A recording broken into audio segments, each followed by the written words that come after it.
সংসার মাঝে কেউ কারণ নয়। তাহলে এই সংসার মাঝে আমার আপন কে মা? বাবা পাগলা সুন্দর করে একটা গানের ভেতর থেকে আমাদেরকে শিক্ষা দিয়ে দিয়েছে। কি বলছে দেখো, ছলো ছলো নয়নে হাসি মাখা বদনে মন তুমি ভ্রময় নিবা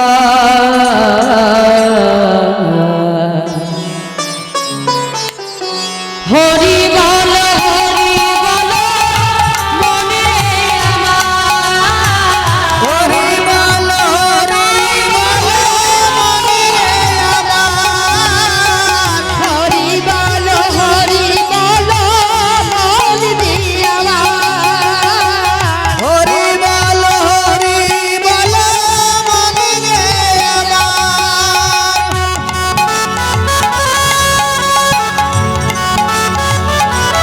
হরি হরি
বন্ধু কাকে বলে?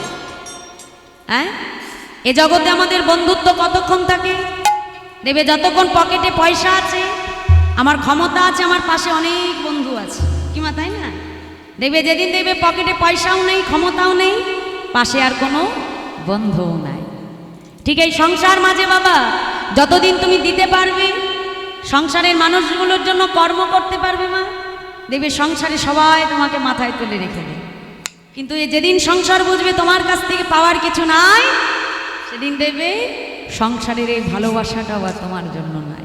হ্যাঁ, তাই কি বলছে দেখো, ওই দেখো তোমার বন্ধু করিতেছে ভবসিন্ধু। ওই দেখো তোমার বন্ধু উড়িতেছে ভবসিন্ধু। এক বিন্দু আশা তুমি করিও না আর।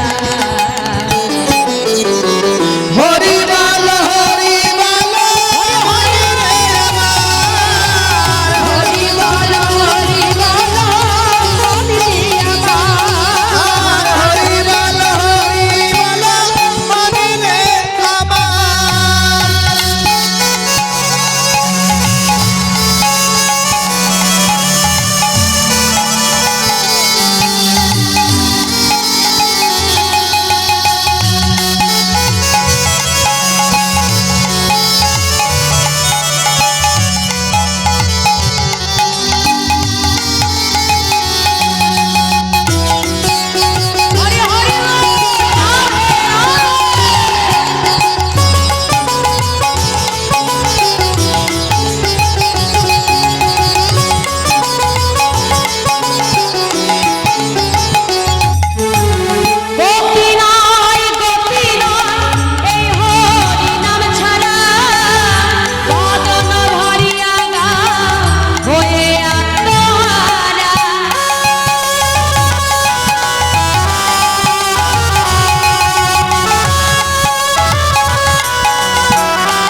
মানুষ যখন বেঁচে থাকে তার মধ্যে 5 প্রকারের অহংকার কাজ করে মা। কি?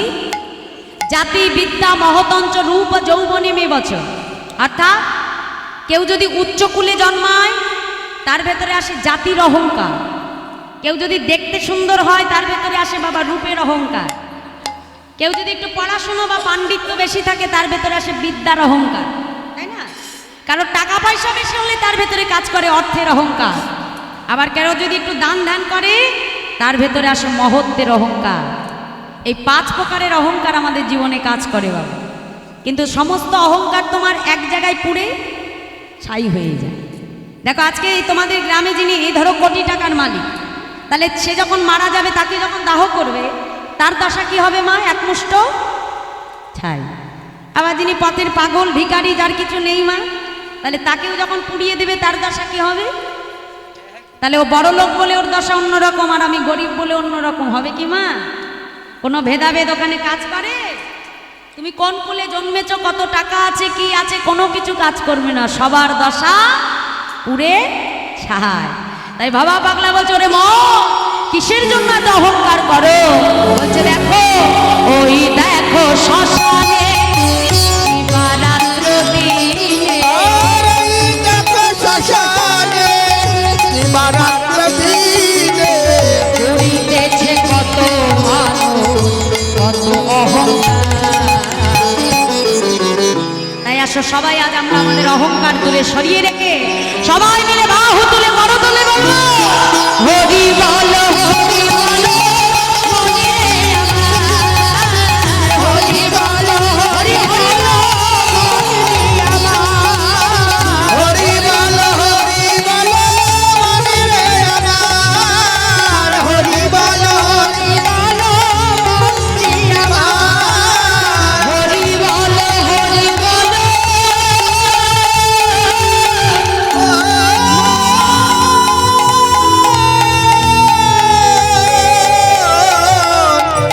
রে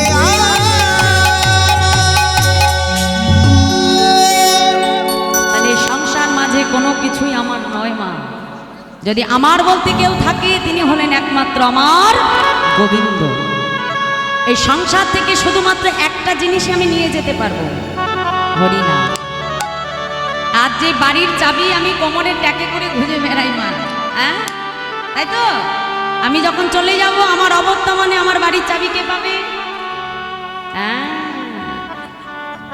বা আমার ছেলে, যাই হোক, তাই না? তাহলে আমার অবর্তমানে কেউ না কেউ সেই সংসারের দায়িত্ব নেবে। আমিও এসেছিলাম কারোর অবর্তমানে, আমার পরে আমার দায়িত্বটা অন্য কেউ নিয়ে নেবে মা, আমার জন্য কোনো কিছুই পড়ে থাকবে না। তাহলে সংসারের কোনো কিছুই আমার নয়, একটা বস্তুই আমার, সেটা হলো হরিনাম, এটার সঙ্গে করে আমায় যেতে হবে। আর কোনো কিছু আমার একমাত্র আমার গোবিন্দ আর এই হরিনাম। হ্যাঁ তাই আজকে সেই পুত্র গোপীনাথ দেখতে দেখতে আজকে স্ত্রী মাধবীর সৎকার করলো পাড়া প্রতিবেশীরা এসে। স্ত্রীর সৎকার যখন হলো সেই বাবার স্নেহের ছত্র ছায়া গোবিন্দ ঘোষের পুত্র গোপীনাথ দেখতে দেখতে বয়স হয়ে গেল তার 5 বছর মা। মাঠে যখন খেলতে যায় খেলা শেষে দেখে সবার মায়েরা এসে তার সন্তানকে আদর করে, কোলে নেয়, কিন্তু গোপীনাথকে কেউ কোলে নেয় না। হ্যাঁ ছুটতে ছুটতে বাবার কাছে এসে দাঁড়িয়েছে, বাবা ও বাবা এ জগতে সবার তো মা আছে, কিন্তু বলতে পারো বাবা আমার মা কোথায়? গোবিন্দ ঘোষ ডেকে বলে গোপীনাথ তোমার মা কোথায়? এটা আমার কাছে নয় গোপীনাথ, মন্দিরে যে তোমার বিগ্রহ গোপীনাথকে ডেকে জিজ্ঞাসা করো তোমার মা কোথায়। ছোট্ট ছেলে তো মন্দিরের ভিতরে ছুটতে ছুটতে এসেছে, গোপীনাথ একবার বলো না আমার মা কোথায়? গোপীনাথ আমি তোমার চরণে কি অপরাধ করেছি গোপীনাথ? কেন কেন তুমি আমার মাকে কেড়ে নিয়েছো প্রভু? বলো কেন আমার মা আমাকে আদর করে না? কেন আমার মা আমাকে গোপীনাথ বলে কাছে টেনে নেয় না? বলো বলো গোপীনাথ আমার মা কোথায়? আজ তোমাকে বলতে হবে আমার মা কোথায়। বিগ্রহ গোপীনাথের চরণ দুখানা জড়িয়ে ধরেছে, গোপীনাথ বলো বলো আমার মা কোথায় গোপীনাথ? বলে দা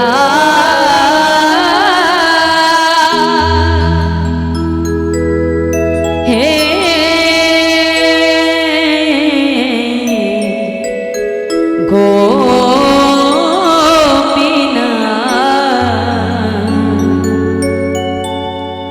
বলো কোথায় আমার মা বলে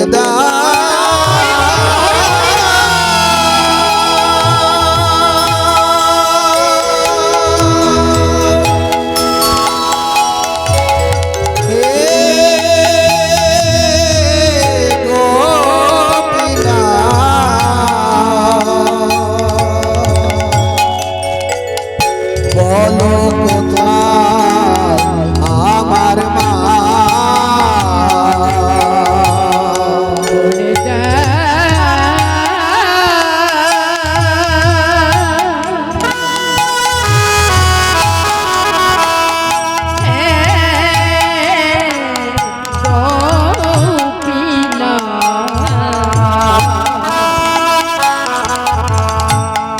বলো কোথায় আমার মা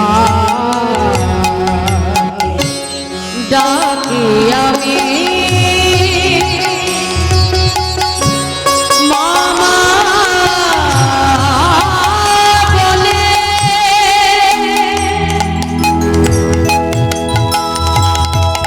মাঝে আমার নেই না কোলে ডাকি আমি মামা বলে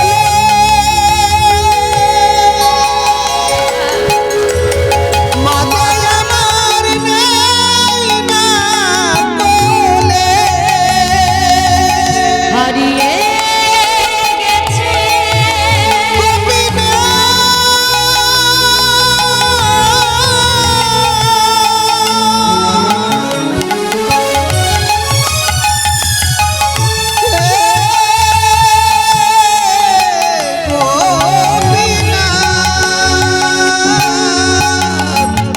আজ হারিয়ে গেছে মাঝে আমার হারিয়ে গেছে মাটি আমার আমি খুঁজে পেলাম না বলো কোথায় আমার মা বলে দা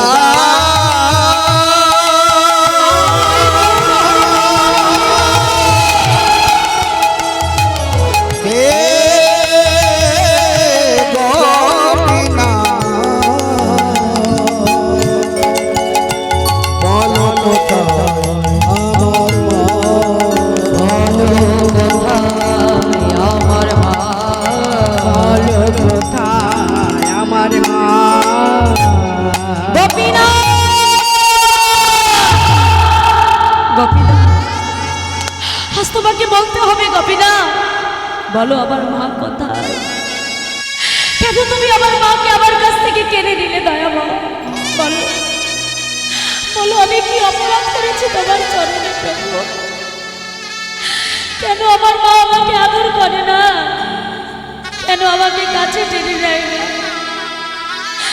কেন আমাকে পুত্র গোপীনাথ বলে কোলে তুলে নেয় না বলো গোবিন্দ ঘোষ সন্তানের কষ্ট সইতে না পেরে ছুটে এসেছে গোপীনাথ কে বলেছে তোমার মা নেই গোপীনাথ আজ থেকে আমি তোমার মা আজ থেকে আমি তোমার বাবা গোপীনাথ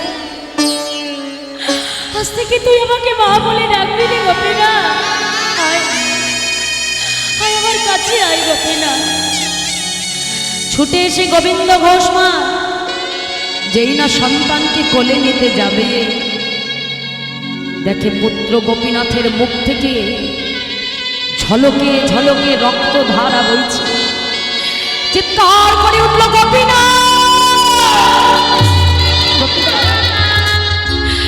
তুমি আমার স্ত্রী মাধবীকে কেড়ে নিয়েছো আমি কিচ্ছু বলিনি দয়াময় আমার সন্তানকে তুমি কেড়ে নিও না প্রভু আমার পুত্র ছাড়া যে আমার আর কেউ নাই দয়াময় আমার পুত্রকে তুমি কেড়ে নিও না। পুত্র গোপীনাথকে কোলের মধ্যে জড়িয়ে ধরে মা বিগ্রহ গোপীনাথের সামনে চিৎকার করে কাঁদে আর বলে, প্রভু গো কেড়ে নিও না।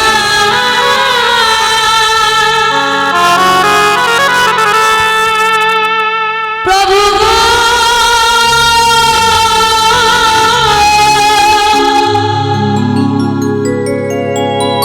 কেড়ে নিও না।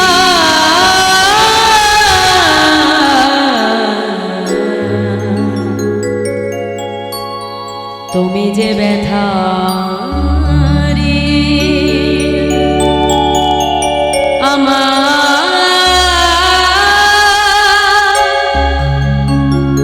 ব্যথা দিও না প্রভু, তুমি যে ব্যথা হারি আমায় ব্যথা দিও না। গোপীনাথ, আমি তো তোমার কাছে সংসার চাইনি, আমি তো তোমার কাছে স্ত্রী চাইনি, আমি তো তোমার কাছে পুত্র চাইনি দয়াময়। কেন কেন দিলে তবে আমার সংসার, কেন দিলে আমার স্ত্রী, আর কেনই বা দিলে আমার পুত্র দয়াময়? দিলেই যদি তবে আমার কাছ থেকে কেড়ে কেন নিলে প্রভু? দিলে যদি পুত্র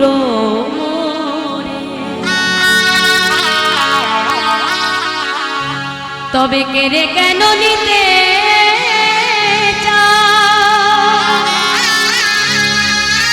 সহিতে পারি না প্রভু গো, তবে কেন এত দুঃখ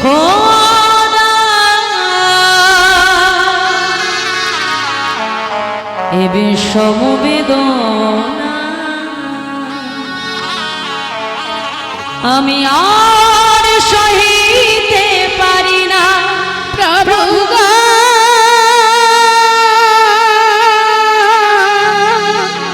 সহিতে পারি না।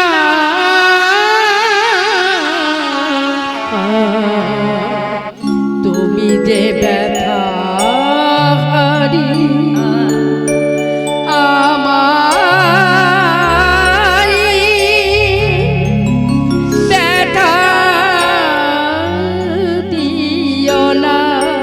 গোপীনাথ, ও গোপীনাথ, একবার আমার দিকে তাকা না গোপীনাথ। একবার একবার আমাকে বাবা বলে ডাক না গোপীনাথ। তুই তো প্রত্যেকদিন আমাকে ডেকে বলি, বাবা আমার ক্ষুধা পেয়েছে, আমায় খেতে দাও।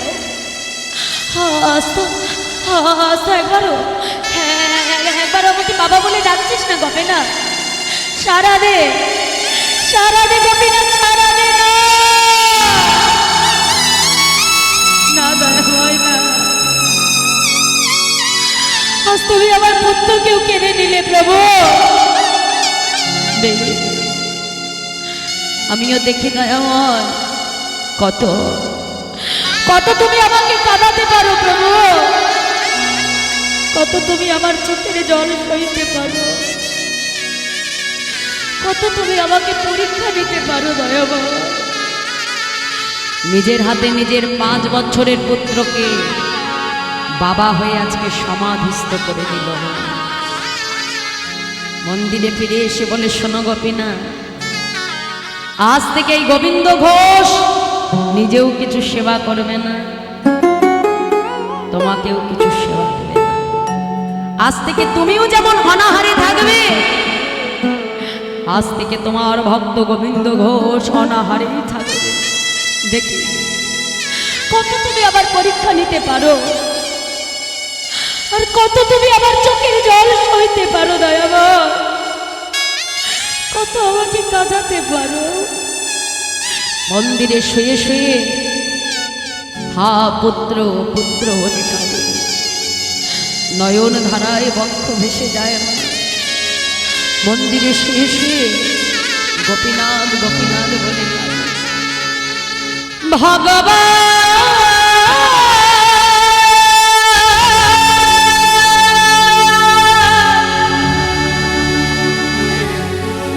এই কি তোমার লীলা প্রভু গো, এই কি তোমার লীলা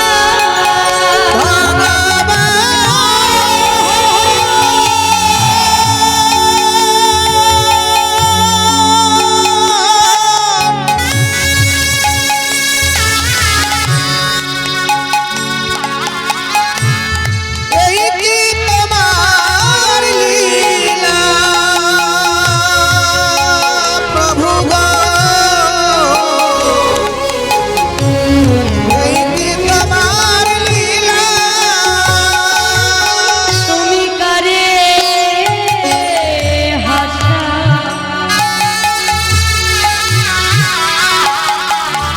আবার করে কালা, তুমি কারি হাসা আবার কারে কাদা, তুমি করে হাসা আবার করে কালা, তুমি করে হাসা করে কাদা বুঝি না তোমার খেলা,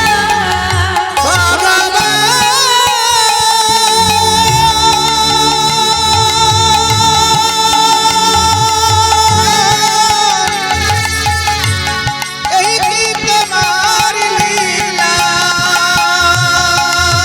প্রভু গো, এই কি তোমার লীলা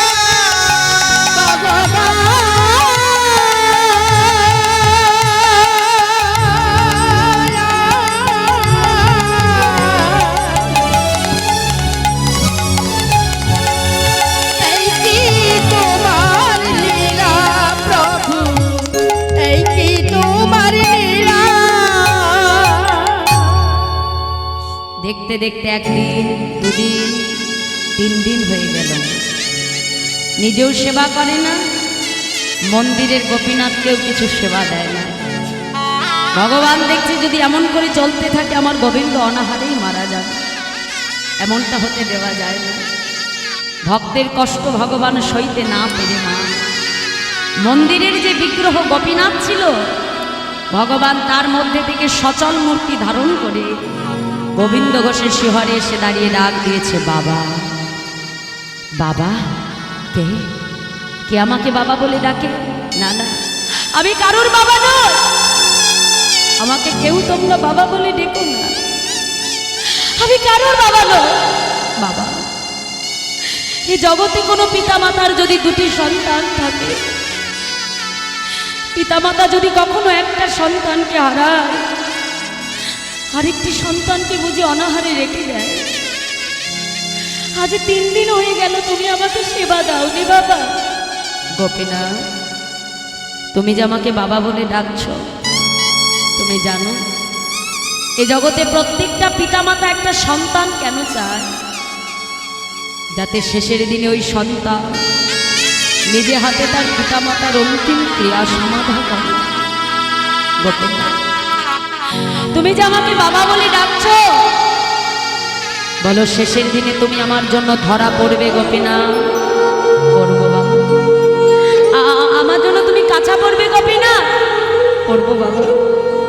আচ্ছা গোপীনাথ, আমার জন্য তুমি হবনিশি অন্ন খাবে? খাবো। আমার জন্য তুমি তুমি পিণ্ড দান করবে গোপীনাথ? বাবা, আমি তোমাকে কথা দিলাম, যতদিন পৃথিবীতে চন্দ্র সূর্য উদয় হবে ততদিন আমি তোমারই পুত্র হয়ে নিজের হাতে তোমার অন্তিম ক্রিয়া সমাধা করব। দেখেছিস গোপীনাথ, আমি তোর কেমন বাবা, তাড়াতাড়ি 2-3 বাড়ি থেকে ভিক্ষা করে এনে মা মন্দিরের গোপীনাথকে গোবিন্দ ঘোষ সেবা দিলেন। দেখতে দেখতে গোবিন্দ ঘোষেরও শেষ সময় উপনীত। এখন তার কাছে যে তার সেবিত বিগ্রহ গোপীনাথ আছে সেটা ভুলেই গেছেন। মনে করছে এই বুঝি আমার ছেলে গোপীনাথ, কাছে ডেকেছে গোপীনাথ, আমার তো যাবার সময় হলো, আমাকে একটু মন্দির থেকে চরণামৃত এনে দেবে গোপীনাথ। ভগবানের কি লীলামা, ভগবান নিজে মন্দিরে প্রবেশ করে নিজের হাতে ভগবান নিজেরই চরণ ধৌত করে সেই চরণ ধোয়া জল এনে ভগবান পুত্র হয়ে গোবিন্দ ঘোষের বদনে সেবা করিয়ে দিল। নিতাই গৌর হরি বল হরি বল হরি বল। গোপীনাথ, আমার তো যাবার সময় হচ্ছে, আমাকে একটু হরি নাম শোনাবি গোপীনাথ। পিতার শিহর থেকে করতাল নিয়ে ভগবান গোবিন্দ ঘোষকে ঘিরে ঘিরে হরি নাম গাইতে আরম্ভ করলেন। হরে কৃষ্ণ হরে কৃষ্ণ কৃষ্ণ কৃষ্ণ হরে হরে হরে রাম হরে রাম রাম রাম হরে হরে হরে কৃষ্ণ হরে কৃষ্ণ কৃষ্ণ কৃষ্ণ হরে হরে হরে রাম হরে রাম রাম রাম হরে হরে হরে কৃষ্ণ হরে কৃষ্ণ কৃষ্ণ কৃষ্ণ হরে হরে হরে রাম হরে রাম রাম রাম হরিনাম শ্রবণ করতে করতে গোবিন্দ ঘোষ দেহ রাখল। আর গোবিন্দ ঘোষ যখন দেহ রাখলো মা, ওই গোপীনাথ পুত্র হয়ে সকল অগ্রদ্বীপবাসীর দ্বারে দ্বারে সবাইকে সংবাদ দিয়ে এলো।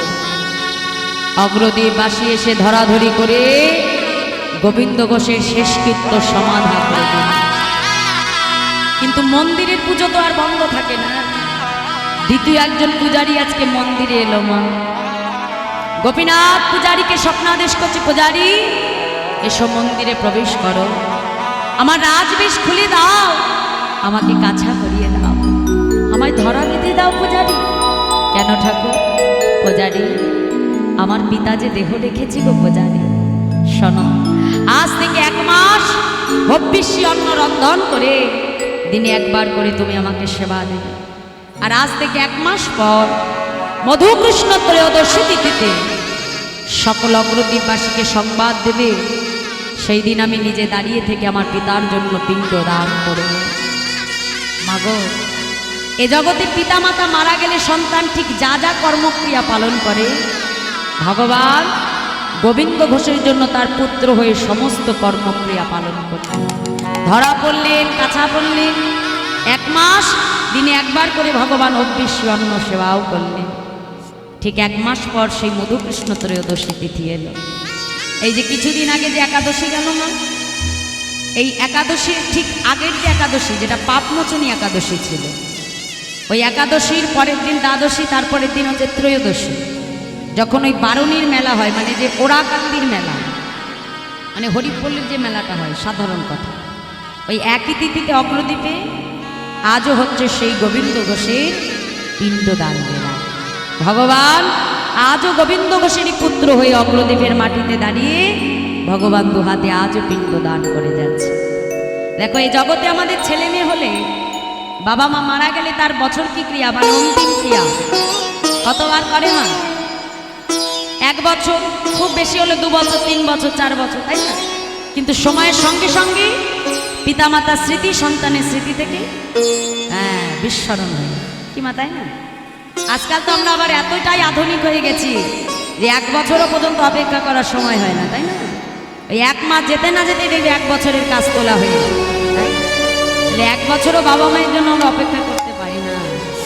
তো ভগবান আজকে দেখিয়ে দিল যে হে জীব, যদি কখনো তোমরা আমাকে কাষ্ঠ পাথরের বিগ্রহ মনে না করে, যদি কখনো তোমরা আমায় সন্তান করতে পারো, এই জগতের সবাই আমায় ভুলে যেতে পারে, কিন্তু আমার ভক্তকে আমি কখনো ভুলে যাই না। যে গোবিন্দ ঘোষ আজও, যার জন্য ভগবান একইভাবে আজও পিণ্ড দান করছেন, 550 বছরেরও বেশি হয়ে গেল, আজও অগ্রদ্বীপের মাটিতে দাঁড়িয়ে একইভাবে ভগবান গোবিন্দ ঘোষের জন্য পিণ্ড দান করে যাচ্ছে। আর যতদিন এই আকাশে চন্দ্র সূর্য উদয় হবে, ভগবান একইভাবে ভক্তের জন্য পিণ্ড দান করবেন। আজকে গোবিন্দ ঘোষ 1 মাস পরে যখন শুদ্ধ বসন করিয়ে, তাই সেই গোবিন্দ ঘোষের জন্য তার সেই মন্দিরের বিগ্রহ গোপীনাথ পিণ্ড করে করে নিয়ে দাঁড়িয়ে আছে। মা, এ জগতে সবার ভক্তি তো আর সমান নয় মা। কেউ কেউ মনে করছে যে পাথরের বিগ্রহ কখনো পিণ্ড দিতে পারে। হ্যাঁ? তাহলে যারা ভগবানকে পাথর মনে করে তারা কিন্তু কখনো ভগবানের দর্শন পায় না। কেউ কেউ মনে করছে দয়াময়, জগতে তোমার কত লীলা, ভক্তের জন্য তুমি পুত্র হয়ে পিণ্ড দান করো প্রভু। যারা ভক্তির নয়নে ভগবানকে দেখতে গেল মা, দেখো এই গোপীনাথ গোবিন্দ ঘোষের জন্য দুহাতে পিণ্ড নিয়ে দাঁড়িয়ে আছে, আর ভগবানের দু নয়ন হতে অশ্রুধারা বয়ে পড়ছে। হ্যাঁ, আজও দেখো সেই গোবিন্দ ঘোষের মনোবাঞ্ছা ভগবান একইভাবেই পূর্ণ করে যাচ্ছে। একবার হলেও তাকে দেখে এসো, কি অপূর্ব আমার সেই গোপীনাথের মূরতি, একবার তার দিকে তাকালেই যেন নয়ন ভরে যায়। হ্যাঁ, নবদ্বীপে যখন যাবে, নবদ্বীপের পাশে পূর্বস্থলী, তার পাশে অগ্রদ্বীপ, একবার হলেও সেখানে তাকে দেখে এসো। আজও চৈত্র মাসের সেই মধুকৃষ্ণ ত্রয়োদশী তিথিতে দাঁড়িয়ে আজও ভক্তের বাসনা ভগবান একইভাবে পূর্ণ করছে। তাহলে বোঝা গেল ভগবান কত কঠিন পরীক্ষা নেয়।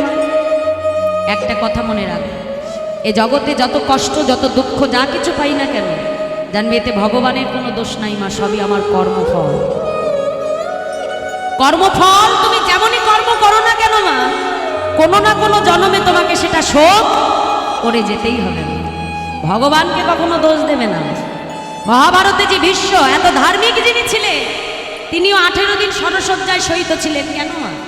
হ্যাঁ, যিনি জীবনে কোনো পাপ কর্ম করেনি, কোনো নারীকে অসম্মান করেনি, তাহলে সেই ভীষ্মকে কেন 18 দিন ওই শরশয্যায়, মানে ওই তীরের উপরে বিদ্ধ হয়ে থাকতে হয়েছিল জানো মায়েরা? কেউ 101 জন্ম আগে বিশ্ব যখন শরশয্যায় আছে, ভগবানকে ডেকে বলছে, প্রভু আমি তো জীবনে কখনো কারোর কোনো ক্ষতি করি নাই দয়াময়, তাহলে আমার কেন পরিণতি শেষে এমন হলো?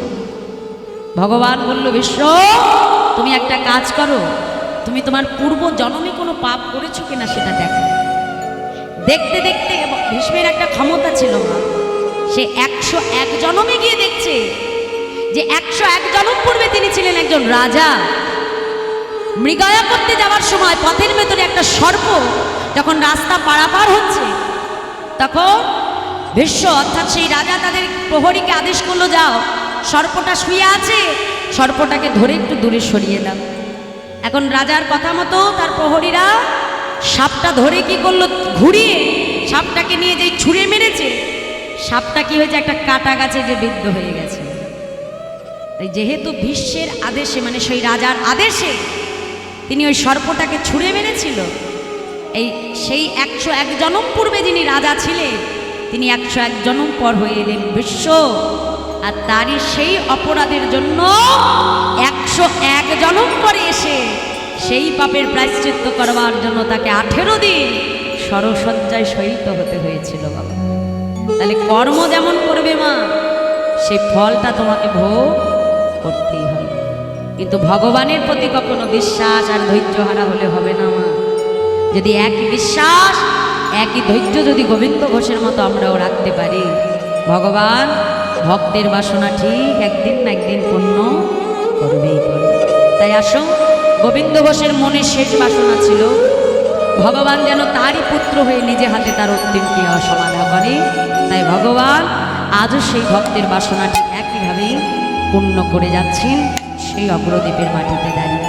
তাই আসো সবাই মিলে দুটি বাহু তুলে আমরা বলবো, ভক্তির বাসনা প্রভু পূরণ করিলে, ভক্তের বাসনা প্রভু পূরণ করিল, ভক্তের বাসনা প্রভু পূরণ করিলে, বাসনা প্রভু পূরণ করিল।